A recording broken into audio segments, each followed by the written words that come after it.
So mga tol, kakatapos lang po ng weigh-in sa Las Vegas sa pagitan ni David Benavidez at Zurdo Ramirez. Tumimbang po si Benavidez ng 196.8 pounds. Habang tumimbang naman po si Zurdo Ramirez ng 200 pounds. Dahil kapwa po nila nakuha ang weight limit sa cruiserweight division, tuloy na po ang laban bukas sa T-Mobile Arena Las Vegas. Nakataya po sa laban na yan mga tol ang Unified WBO at WBA Cruiserweight World titles ni Zurdo Ramirez. Susubukan ni Benavidez na maging 3-division world champion. Bukod dyan mga tol, lalaban din po sa card na yan si WBA Super Middleweight World Champion si Armando Resendes. Dedepensahan po niya ang kanyang titulo dito kay Jaime Munguia. So wag po natin palampasin ang bigating laban na yan bukas. Sa kabilang banda naman mga tol, maya-maya nga lang po, magaganap na ang bigating laban sa Tokyo Dome, Japan sa pagitan ni Naoya Inoue versus Junto Nakatani, kung saan nakataya po lahat ng titulo ni Inoue sa Super Bantam. Mukhang nagkaroon po ng hindi pagkakaunawaan na magkabilang kampo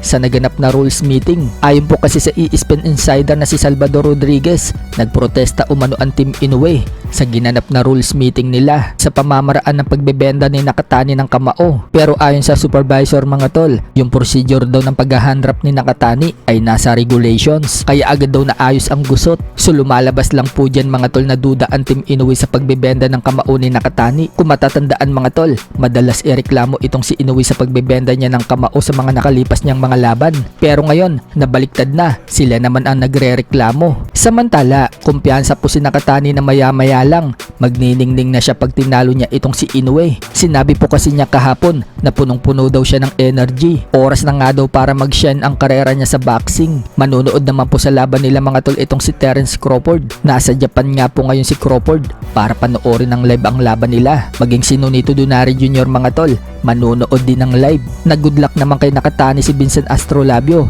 Sinabi ni Astrolabio mga tol, good luck baby boy Nakatani. Samantala, sinabi naman po ni Nonito Donaire Jr. na matcha-challenge daw si Inoue sa 3 factors na meron itong si Nakatani. Yan nga daw yung tangkad ni Nakatani, pagiging kaluwete at hindi daw takot. Marami daw kasi ang natatakot dito kay Naoya Inoue. Pero sa nakikita daw ni Donaire, itong si Nakatani hindi daw takot. Basta magamit lang daw ni Nakatani ang kanyang reach advantage, kayang-kaya daw nito talunin si Inoue. Distansya nga daw ang key para talunin ni Nakatani si Inoue at gamitan ito ng left straight. Pero ang malaking problema naman daw ni Nakatani kay Inoue, mabilis daw itong si Inoue, malakas at magaling mag-cut ng distance. Kaya pareho daw si Inoue at Nakatani na may kapasidad na manalo sa mga laban nila. Sa ibang banda naman mga tol, humanga po si legend Manny Pacquiao dito kay Mel Fajardo. Noong makita ni Manny Pacquiao yung video sa naging laban ni Fajardo sa Argentina, kung saan tinapos lang po ni Fajardo sa first round itong kalaban niyang si Tobias. Pinanood po kasi ni Manny Pacquiao sa cellphone yung laban. Isang suntok pa nga lang mga tol,